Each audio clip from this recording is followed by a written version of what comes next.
পরম পূজ্যপাদ শ্রী শ্রী বরদা রাতুল চরণে কোটি কোটি প্রণাম জানাই। পরম পূজ্যপাদ আচার্য দেবের আতুল চরণে কোটি কোটি প্রণাম জানাই।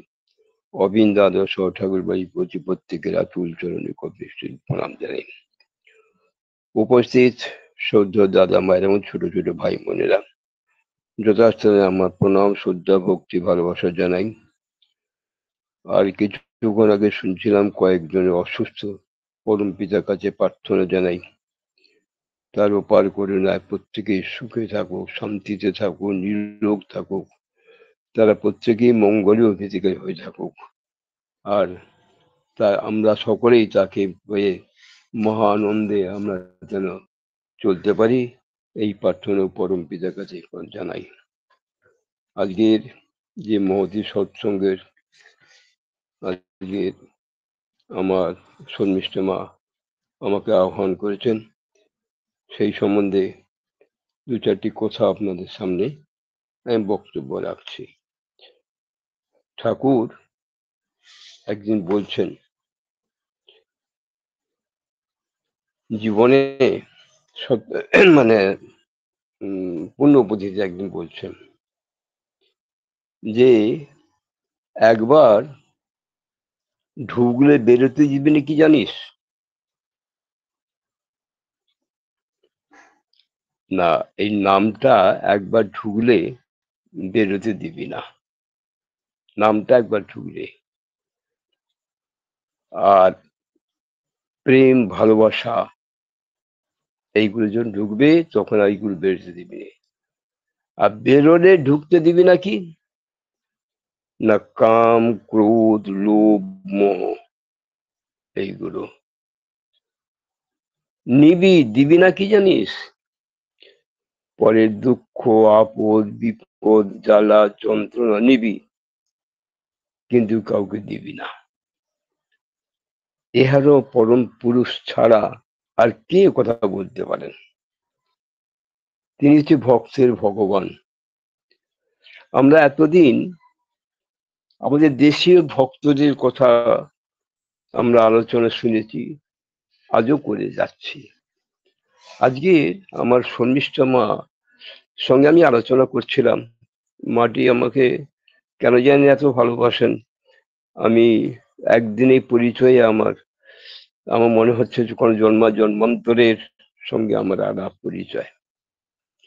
মাটি আমাকে বলছে কোনো বিদেশি একজনের ভক্তের কথা যদি বলেন। দেখুন, বিদেশি ভক্তদের মধ্যে আমাদের স্থানীয় ভক্ত কতটুকু তার জন্য করতে পেরেছি, আমি যার কথা বলবো হচ্ছে এডমন্ড জোসেফ স্পেন্সার।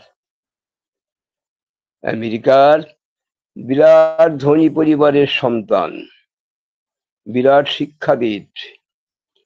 তৎকালীন যুগে তার সম্পত্তির ভ্যালুয়েশন ছিল $4 কোটি। এইরকম সম্ভ্রান্ত পরিবারের ছেলে, তিনি কিনা বিরাট শিক্ষাবিদ, হিস্ট্রিতে মাস্টার ডিগ্রি করে হার্ভার্ড বিশ্ববিদ্যালয়ের প্রফেসরি করছেন। হার্ভার্ড বিশ্ববিদ্যালয়ে তিনি একদিন বলছেন, আমার বাড়িটা কিরকম নিজান জানেন? যে সকালে যদি আমার বাড়ি কোথাও একটা রুমাল ঘষের দেখেন কি রকম আছে, আবার সন্ধ্যাতেও দেখবেন একই রকম আছে, এত নিট অ্যান্ড ক্লিন। এইরকম পরিবারের শিক্ষাবিদ পরিবারের সন্তান, তিনি একজন শিক্ষাবিদ, স্পেন্সার দা আছেন, হার্ভার্ড বিশ্ববিদ্যালয়ে কাজ করছেন। দ্বিতীয় বিশ্বযুদ্ধ বেজে গেছে, আর অ্যাম্বুলেন্স কোম্পানিতে অ্যাম্বুলেন্সে বহুত লোক নিচ্ছে, তিনি সেখানে ছেড়ে দিয়ে অ্যাম্বুলেন্সে ডিপার্টমেন্টে যোগ দিলেন। আর তিনি ছিলেন যিশুর পরম ভক্ত, ভগবান যিশু পরম ভক্ত। যোগ করে ইটালিতে ট্রান্সফার হয়েছেন, ইটালির রাস্তা দিকে গাড়িতে যেতেই দেখা তেমাথেনির জায়গায় বিরাট বোর্ডে লেখা আছে জেসাস সেবাস। হ্যাঁ, জেসাস সেবা কি করে আমাকে রক্ষা করবেন? আজ থেকে 2000 বছর আগে চলে গেছেন, তিনি আবার আসবেন? তিনি আসেন, কোথায় আসেন? মনে প্রশ্ন বারবার করে জল করছে, কি করে সম্ভব? তিনি 2000 বছর তিনি আমাকে সেভ করবে, তিনি তাহলে কি এসেছেন তিনি কোথাও? এই তার চিন্তা ভাবনা কেমন করে পাওয়া যায়। করতে করতে আছেন, তার ওই চিন্তা হঠাৎ সেই সময় আমাদের ভারতে ওই আমেরিকা থেকে অ্যাম্বুলেন্স কোম্পানির কিছু লোক, অ্যাম্বুলেন্স ডিপার্টমেন্ট থেকে কিছু মানুষ আমাদের এখানে নিয়ে আসা হলো। তার মধ্যে ছিলেন আমাদের ওই স্পেন্সার দা। কলকাতায় আছেন, বেশ কিছুদিন থাকার পরে আমাদের পরম ভক্ত, ঠাকুরের পরম ভক্ত যতীন দাস সম্বন্ধে আপনারা অনেকেই জানেন।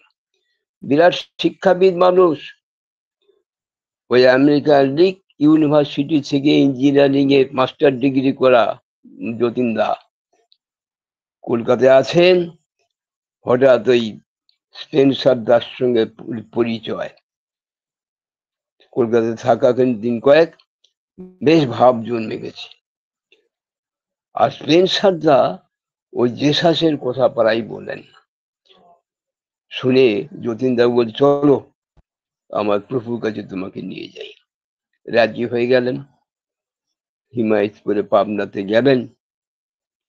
গিয়ে যখন পৌঁছালেন অনেক বেলা হয়ে গেছে। ঠাকুর বলছেন, যাও এখন এখন যাও, বিশ্রাম করো, খাওয়া দাওয়া স্নান টান করে খাওয়া দাওয়া করে বিশ্রাম করো, বিকালে কথা হবে।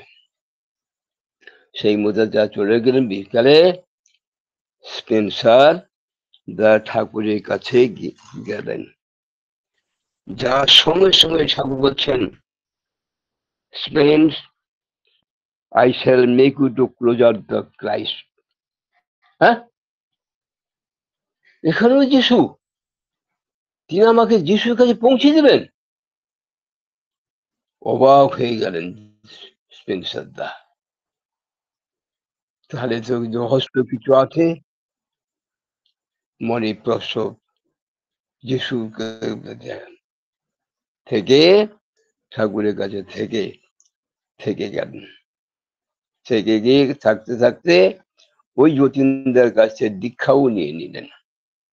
দীক্ষা নিয়ে আছেন, থাকতে থাকতে দেখেন যে তখন পাবনাতে ইট গোড়ার কাজ ফাজ হচ্ছে, লেগে গেলেন। আর ঠাকুরের কাছে যত গল্প করেন তখন যেন দেখতে পাচ্ছে তার ক্রাইস্ট যেন ঠাকুরের মধ্যে বিরাজমান। এই থাকতে থাকতে একদিন ঠাকুরের সঙ্গে গল্প, ঠাকুর একদিন যিশু সম্বন্ধে গল্প করতে আরম্ভ করছেন। এদিকে ঠাকুর বলছেন, হেরল্ড, রাজা হেরল্ড তখন যিশুর বিচার করছে, বিচার হয়ে তাকে ক্রুশে বিদ্ধ করে মারা হবে। ঠাকুর বর্ণনা দিচ্ছেন, সেই প্রভু যিশুকে যখন বদ্ধভূমিতে নিয়ে যাচ্ছে, যে ক্রুশ কাঠটা বিরাট ভারী, সেইটাকে তাকে একাকে বয়ে নিয়ে যেতে হচ্ছে। রাস্তায় যে হুঁচট খেয়ে পড়ে যেতে যেতে সেই ক্লেশ সহ্য করতে পারছেন না, তবু তাকে নিয়ে যেতে হচ্ছে। একটা ছেঁড়া নোংরা কাপড় পরানো হলো,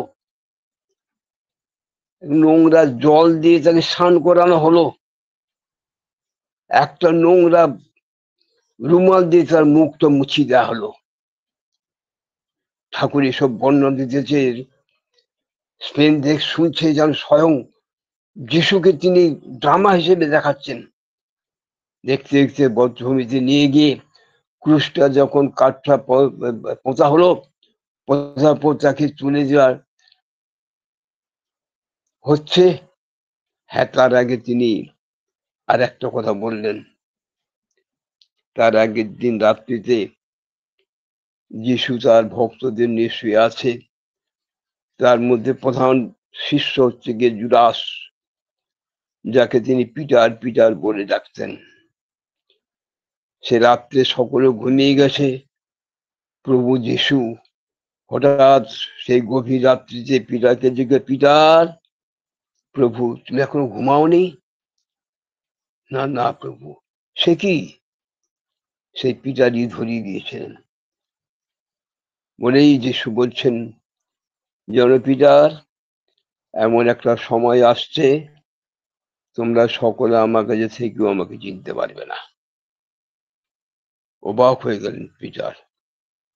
তারপরেই এবার ঠাকুর বলছেন যে তাকে বদ্ধ হয়ে ক্রুশ কাটার পর যখন তাকে তোলা হলো, প্রথম পেরেক যখন মারছে তখন কি যন্ত্রণা, ঠাকুর বলা হাও করে কেঁদে উঠছেন, দিয়ে ঠাকুরের গলায় যে ওড়নাটা, সে ওড়নাটা গোড়া মুখটা ঢেকে দিয়ে হাওয়া হাও করে কাঁদতে পড়ে। প্রথম পেরেকটা যখন পোতা হলো, স্পেন্সার দেখতে পাচ্ছেন যে স্বয়ং ভগবান তাকে যেন আমার প্রভু ঠাকুর অঙ্কুর চন্দ্রের মধ্যে যেন সেই ব্যথাটা অনুভব হচ্ছে, তিনি যেন কষ্ট পাচ্ছেন। তার গাটা সারা গাটা রোমাঞ্চিত হয়ে গেল। তারপরে ঠাকুর সম্বেগ ফিরলেন। পেন্সা হতবাক হয়ে রইলেন। পরে পেন্সার তাকে ঠাকুর বলছেন,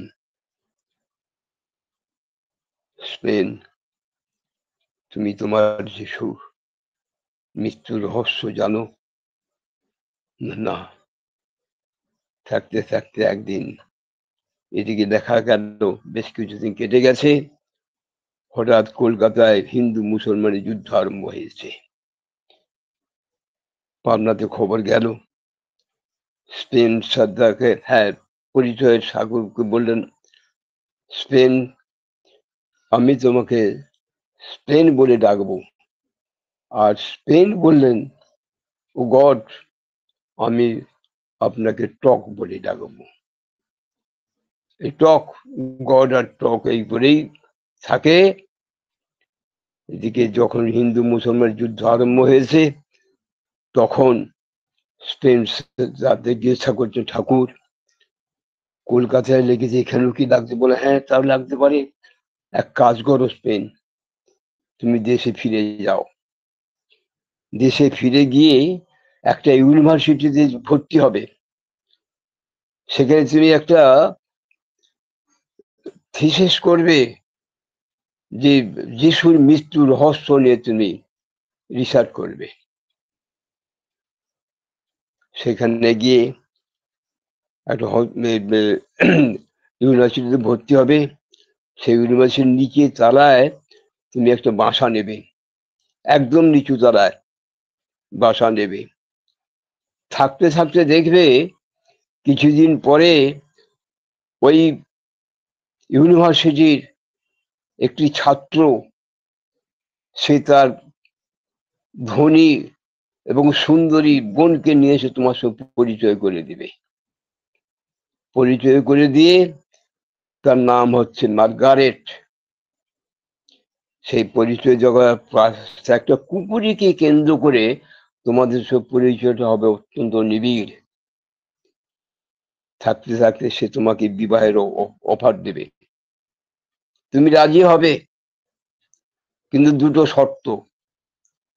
বলবে তাকে নিয়ে তুমি তোমার গুরুর কাছে নিয়ে যাবে, দেওঘরে গুরুর কাছে তুমি নিয়ে যাবে, আর কোন রকম সেল ডিভিশন হবে না।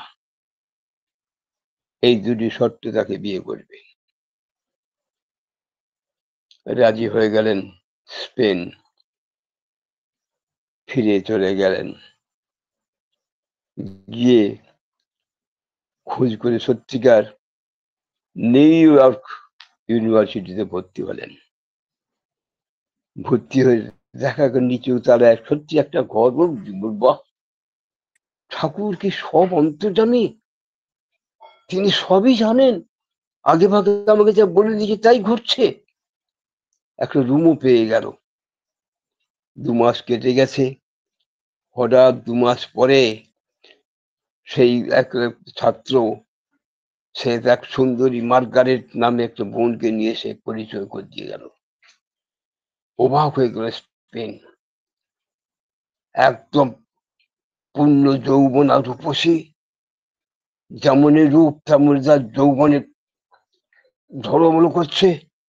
স্পেন অবাক হয়ে গেলেন, পরিচয় করতে গেলেন, আর মনে মনে ভাবছেন, আমার টক, তিনি কি অন্তর্যামী, তিনি কি সব, তিনি কি স্বয়ং ভগবান? হলো তাই। আরো 1 মাস কেটে গেছে। হঠাৎ গভীর রাত্রিতে দরজার টক্কা মারছে। খুলে দিলেন, দেখলেন একটা আসন্ন প্রসবা কুকুরকে নিয়ে আসে হাজির মার্গারেট। খোলো খোলো খোলো, প্লিজ, একে তুমি রাখো। তার কারণ আমি কেউ যদি জানে আমি কুকুরকে নিয়ে আসি, আমাকে এখানে কেউ থাকতে দেবে না। আর এটা তোমার পার্সোনাল বাড়ি, তুমি এইটা রাখো, এই সামান্য দিনই বাচ্চা হবে। আর শোনো স্পেন্সার, আমি একে কেন্দ্র করে তোমার বাসায় মাঝে মাঝে একে দেখতে আসবো, তোমার সঙ্গে কথাবার্তা বলবো। বলেই চলে গেল। কিছুদিন পরে কুকুরটা বাচ্চা হলো। তাকে কেন্দ্র করে আসা যাওয়া করতে করতে একদিন মার্গারেট অফারও দিলেন, আমি তোমাকে বিবাহ করতে চাই। স্পেন্সাররা ভাবছেন, কিছু অপূর্ব লীলা, এটাও কি সম্ভব? আমার গুরু যা বলে দিলেন তাই। বিবাহ কন্ডিশন তাই হলো, বিবাহটাই করে নিলেন। করে নিয়ে আছেন। একদিন নেয়ালি সমুদ্রের ধারে বসে আছেন। থাকতে থাকতে গভীর চিন্তা করছে, নেয়ালির নদীর ধারে সমুদ্রের ধারে বসে বসে ঠাকুরের কথা চিন্তা করছেন। এমন সময় একটা নিগ্র, 4.5 ফুট লম্বা নিগ্র, হ্যাঁ ঠাকুরের মধ্যে বলে দিয়েছিলেন, স্পেন, তুমি যখনই যে অবস্থায় থাকবে আমাকে স্মরণ করবে, আমি তথায় উপস্থিত। আহা, কি থাকবে না আমার দয়া, কেমন দয়াময় কি নিয়ে আমরা আছি, কেমন তার গুণগান আমরা শুনছি, প্রয়াস করছি। আমরা এখনো আমাদের সেই ভাঙেনি। তার সম্বন্ধে সত্যিকার যদি আমরা প্রকৃত থেকে ভালোবাসি, আমাদের জীবন সার্থক। আমার এই সামান্য জীবন দিয়ে আমি দেখেছি এরকম বহু ঘটনা আমার এই কাছে পুঞ্জীভূত হয়ে আছে। এক একটা ঘটনা লোমহর্ষ ব্যাপার, যে আমরা কথা আছে কি যাত্রা নাটক শুনে দেখবো। পরম পিতার যে ঘটনা মনে আসে, সে একটি নিগ্র হাতে রূপোর একটা হাত গ্লাভস আছে। সেই অবস্থা হঠাৎ নেয়ারির মুখে সমুদ্রের ধারে নিন্দামূলক গালে একটা খুশি মারলো। খুশি মার যন্ত্র ছপ্প করছে, God talk, please send me, I am going to be death. হঠাৎ এক জ্যোতি উদ্ভাসিত হয়ে নিগ্র দেখেই চৌড়ে সরে পালিয়ে গেল। সেই অবস্থায় বাড়ি ফিরলেন, যন্ত্রণা ছটফট করে উপশম হয়ে আবার 1964 সালে ফিরলেন মার্গারেটকে নিয়ে দেওঘরে। দেওঘরে গিয়ে ঠাকুরকে নিয়ে ঠাকুরের কথা মতো ঠাকুরের কাছে নিয়ে গেছেন। নিয়ে যেতে ঠাকুর বললেন যে তুমি থাকো। ঠাকুর তাকে নিয়ে রঙ্গভিলাতে এক বাসা নিলেন। স্পেন্সারদা 2টি রুম নিলেন। তার আগে ঠাকুরের কাছে সব দুজনে পরিচয় করে গেছে। 2টি রুমে রাত্রি যাপন করছে, 2টি রুমেতে। মার্গারেট সকালে এসে ঠাকুরের কাছে তার প্রপোজাল দিচ্ছেন, ঠাকুর, স্পেন আলাদা ঘরে শোয়, আমাকে আলাদা করে শুতে হয়েছে। হ্যাঁ, স্পেন, আর তুমি নাকি আলাদা করে শুয়েছ? হ্যাঁ ঠাকুর। সে কি, স্বামী স্ত্রী আলাদা করে শোয়? না না না, লোকে কি বলবে? আজ থেকে একই ঘরে শুবে, কেমন?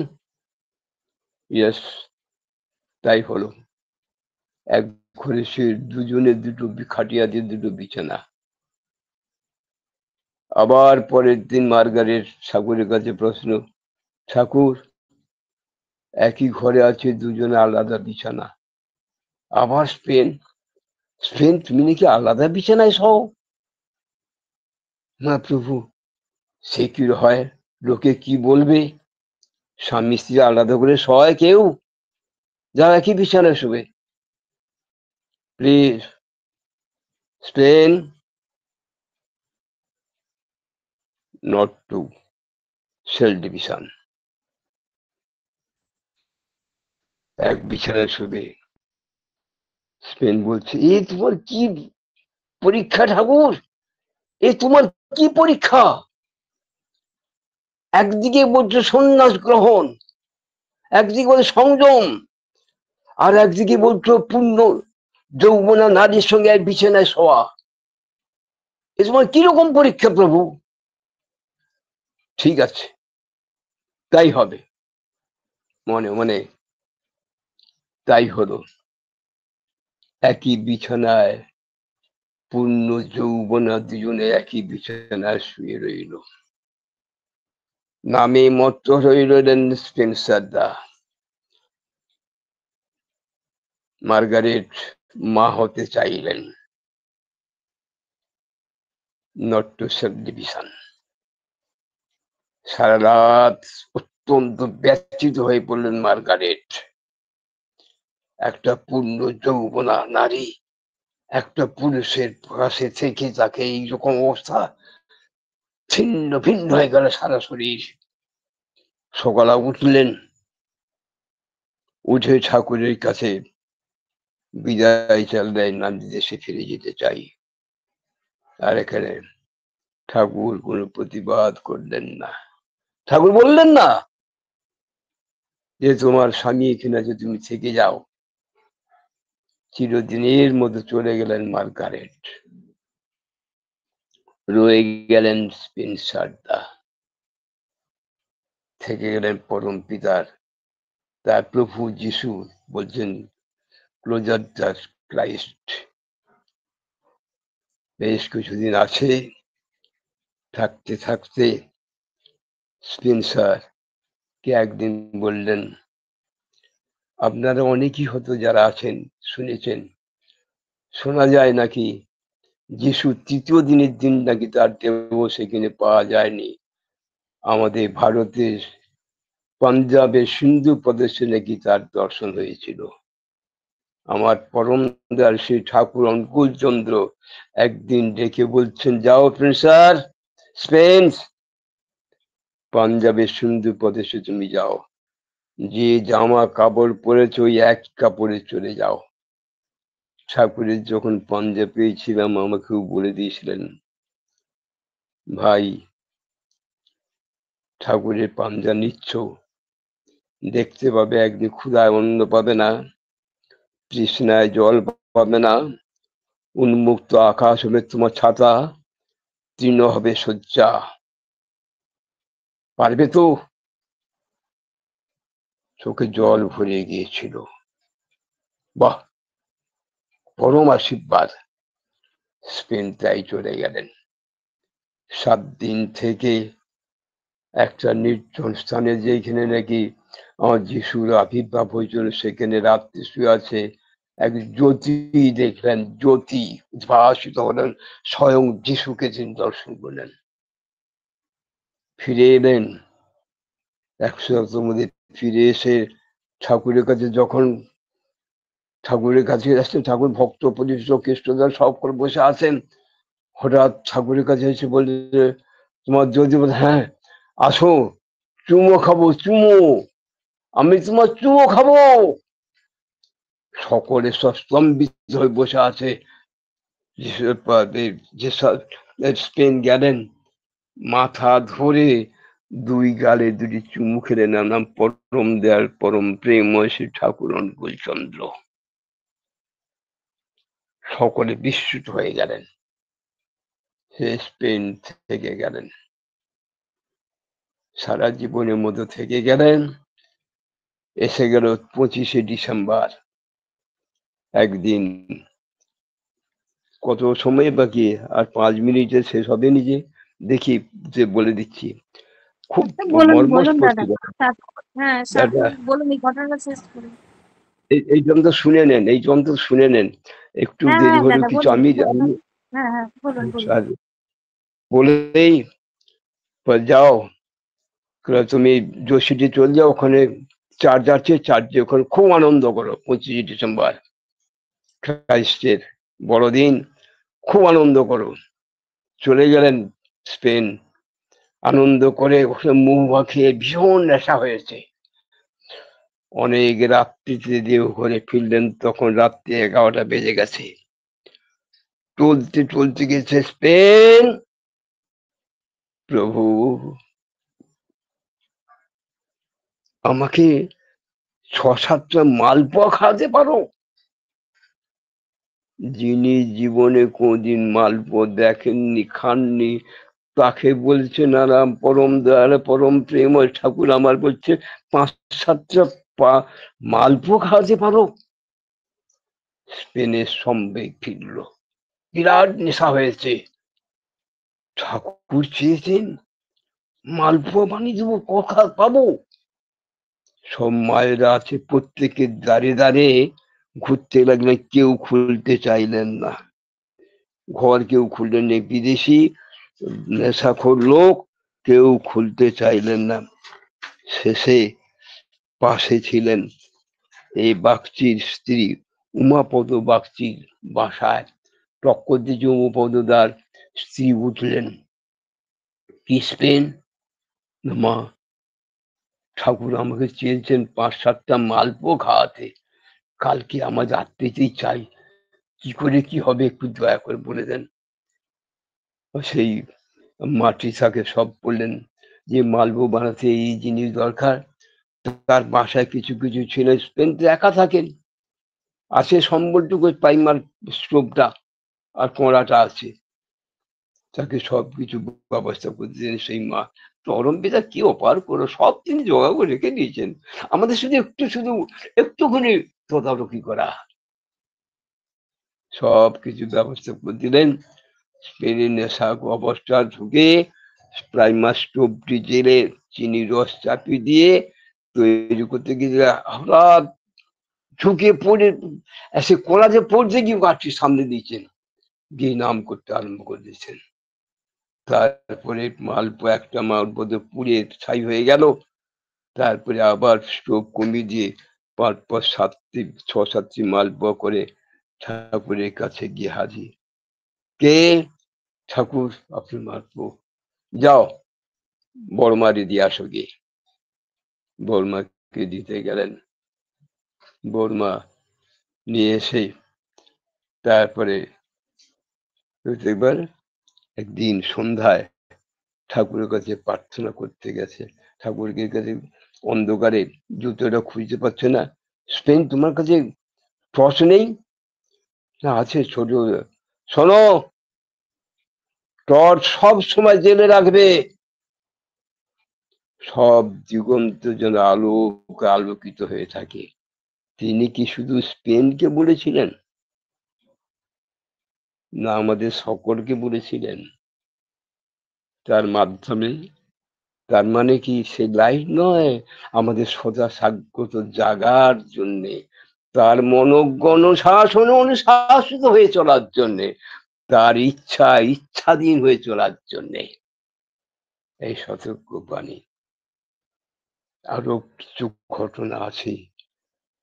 শেষে সে স্পেন সারা জীবন থেকে গেলেন। 1996 সালে 20শে ডিসেম্বর তিনি চিরদিনের জন্য চলে গেলেন ইহলোক ছেড়ে পরলোকে। তার সমাধি নন্দন পাহাড়ের বাঁ দিকে একটা পাশে যে সমাধিস্থ করা আছে। আজ যখন খবর পেলাম বড় ইচ্ছা হচ্ছিল যে সেখানে গিয়ে তার সমাধি থেকে, পরম ভক্তের সমাধিতে গিয়ে দুটি ফুল দিয়ে একটা ধূপ জ্বেলে অন্তত প্রার্থনা করে আসি। নিজেকেও চাই, আপনারা যারা আছেন, আপনারা অনেক বয়স্ক, কম বয়সে আছেন, আপনারা যদি পারেন সেই নন্দন পাহাড়ে গিয়ে সেই সমাধিতে গিয়ে একটু যদি ফুল দিয়ে আর একটু ধূপ দিয়ে যদি প্রার্থনা করেছেন পরম ভক্তির অমর আত্মার শান্তি লাভ, আমরাও বোধহয় অনেক বেশি উপকৃত হব। পরম পিতার কাছে প্রার্থনা, যুগ যুগ ধরে সারা জীবন আবার যদি মানুষ হয়ে আসে, তোমার ইচ্ছায় তোমার যেন নাম নিয়ে সারা জীবনটা কাটাতে পারি। পরম পিতার কাছে সকলের মঙ্গল, সকলের নিরোগ, সকলের দীর্ঘায়ু কামনা করি। আমরা তাকে মহানন্দ নিয়ে যেন থাকতে পারি, সেই পরম দয়াল পরম কারণিক আমার প্রিয় পরম শ্রী ঠাকুর অনুকূল চন্দ্র প্রত্যেকের মঙ্গল হোক। যাদের সম্বন্ধে নামে কথা বলতেছিলেন সকলে আমার সর্বিসমাকে আমিও শেষ করে পরম পিতার কাছে প্রার্থনা জানাই, যারা অসুস্থ আছেন দূরে বহু দূরে, তারা তাড়াতাড়ি সুস্থ হোক, তার আশিসে তারা মহা আনন্দে মহাপ্রেম তার ইচ্ছার জন্য সকলের মঙ্গল হোক। আর যিনি চলে গেছেন তার অমর আত্মার শান্তি লাভ করুক। তার সাথে এই যে আমার মৃত্যুর পরে আমার আত্মা কথা থাকে, সে ঠাকুরও দেখে দিয়ে গেছেন, সেরকম ঘটনাও আছে যে মৃত্যুর পরে আমরা আত্মা কথা থাকে। কেমন ভক্ত হলে সবসময় তার কাছে থাকে, সে ঠাকুরও দিব্য দেখেছেন। পরম পূজাকে সকলের মঙ্গল। সময় আর ভেদ করবো না, সকলেই ভালো থাকুন। আমি কিন্তু কাল পরশু দুটো দিন আমার এই শ্রাবণ ভাদ্র তো জানেন, আমি আমার ওই অনুষ্ঠান থাকে, দুটো দিন আপনাদের কাছে থাকতে পারবো না। আবার চেষ্টা করবো আপনাদের সঙ্গে আসি, সকলকে নিয়ে মহা আনন্দ করার। জয় গুরু, বন্দে পুরুষোত্তম। জয় গুরু দাদা, জয় গুরু। অপূর্ব অসাধারণ তার কথা শোনালেন। প্রথমেই বললেন যে পরের দুঃখ জ্বালা যন্ত্রণার কথা কাউকে দিতে নেই, তার কাছ থেকে নিতে হয়। আমরা তারপরে নেবো কিন্তু দেবো না। দেব না। তারপরে হ্যাঁ, সদ্য পেনসারদার যে জীবনের ঘটনা শোনালেন, আমরা ভীষণ অনুপ্রেরণা পেলাম যে কি করে ঠাকুরকে ভালোবাসতে হয় আর ঠাকুরের নির্দেশাবলী কি করে মানে অসম্ভবকে তিনি সম্ভব করেছিলেন। যা ঠাকুর বলেছিলেন যেসব জিনিসগুলো বর্জন করতে, কি করে তিনি বর্জন করলেন তার দয়ায়। তার দয়া ছাড়া তো হয় না। পেনসারদার ঘটনা শুনে আমাদের সমৃদ্ধ করলেন। ভালো থাকুন দাদা, সুস্থ থাকুন, আপনার দীর্ঘ জীবন কামনা করি। আপনি সবসময় থাকুন, তার কথা শুনে তার প্রতি আমাদের তন্মুখী করে তুলুন, এই আশায় থাকলো আমরা সবাই। ভালো থাকুন দাদা, জয় গুরু। ভিডিওটা দিন দাদা, কালকে অনেকে দেখতে চেয়েছিলেন, ভিডিওটা দিন। একটুখানি দেখা গেছে, ভালো করে দেখা যায়নি দাদা। জয় গুরু। এবার শোনা যাচ্ছে? হ্যাঁ, দেখা যাচ্ছে। এখন ব্যাপার হচ্ছে যে আমাদের না বয়স হয়ে গেছে। হ্যাঁ, আমাদের এই বয়সের আর এই 88 বছর বয়সের আমাদের কি আর এই হচ্ছে আমার এইটা। দাদা, মানুষের রূপে কোনো যায় আসে না, গুণটাই আসল। আপনি যে ঠাকুরের এত দয়া পেয়েছেন, যে মানুষ অর্থের অভাবে আত্মহত্যা করতে যায়, আজকে তার বাড়িতে 50 জন মানুষের বিছানা পাতা থাকে। মানে ঠাকুরকে ভালোবাসলেই তো হয় না, ঠাকুরের ভালোবাসলে আসলে কৃপা মানে করে পাওয়া। আপনি করেছেন বলে পেয়েছেন, সেই কৃপা তো আমরাও পেতে পারি না দাদা, আমরা করি না তাই পাই না। তাহলে আপনার মতন ভক্তকে পেয়ে আমরাও সমৃদ্ধ। আমরা তো ঠাকুরকে দেখতে পাইনি, কিন্তু আপনাদের মতন ভক্তকে পেয়ে আমরা সমৃদ্ধ। জয় গুরু দাদা। শরীরমা, তোমাকে একটা আগে কথা বলে রাখি, আমার এখানে যে কেন্দ্র মন্দিরটা করেছি, তুমি 100টা মন্দির ঘুরে এসে এরকম সিংহাসন এরকম প্রতিকৃতি পাবে না। আমি এটা চ্যালেঞ্জ দিতে পারি। ঠাকুর বাড়ি থেকে টিঙ্কুদা এসে বলে গেলেন যে পুরঞ্জিত তুমি কি করেছো,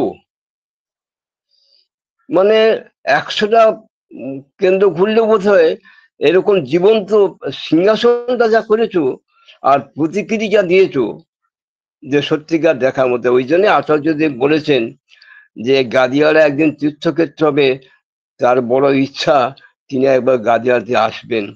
টিঙ্কুদা আমাকে বলে গেলেন যে ইমিডিয়েট গেস্ট হাউস বানাবার চেষ্টা করুন। আমি তো অসহায় মানুষ, চেষ্টা করব, দেখি সকলের কাছে হাত জোড় করে কিছু কিছু অর্ঘ্য চাইবো, তারা যদি দেন। আচার্যদি তার বড় ইচ্ছা বলেছিলেন যে ভাগীরথীর পশ্চিম কূল বারাণসী সমতুল, হ্যাঁ ওখানে যাওয়া লাগে, 3টে ডিস্ট্রিক্ট, 3টে নদীর সংযোগস্থল এটা। আপনারা সব আসবেন, দেখে ভালো লাগবে। আমাদের 23শে জানুয়ারি উৎসব হয়। আমাদের একটা ফটোটা দেখাবেন অন্তত, খুব ভালো হয় দাদা। জয় গুরু। আচ্ছা দাদা, আপনি আপনার মন্দিরের ফটো তুলে পাঠাবেন, সিংহাসনের ফটো তুলে পাঠাবেন, আমি আমার আচ্ছা ঠিক গ্রুপে আছে, দিয়ে আমি দেবো। পাঠাবো। হ্যাঁ আচ্ছা ঠিক আছে, আমি অবশ্যই। পাঠাবো। থাকবে দাদা, জয় গুরু, জয় গুরু।